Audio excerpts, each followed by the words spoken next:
France এবং ক্রোয়েশিয়ার জাতীয় ফুল আইরিস। নামটা শুনলেই একটা ছবি ভেসে ওঠে, রংধনু রঙের নরম এলিগেন্ট একটা ফুল। এই ফুলের নাম এসেছে গ্রিক ভাষা থেকে।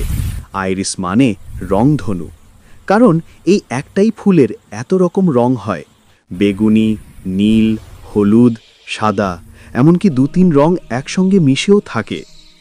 আইরিস ফুলের পাপড়ি একটু ভাঁজ করা আর ঢেউ খেলানো ধরনের, তাই দূর থেকে দেখলে মনে হয় আঁকা কোনো সুন্দর পেন্টিং। অনেক দেশে আইরিসকে বুদ্ধি, বিশ্বাস আর সাহস, এই 3 গুণের প্রতীক ধরা হয়। ফ্রান্সের বিখ্যাত ফ্লার দে লিরি প্রতীকটাও অনেকের মতে আইরিস ফুল থেকে অনুপ্রাণিত।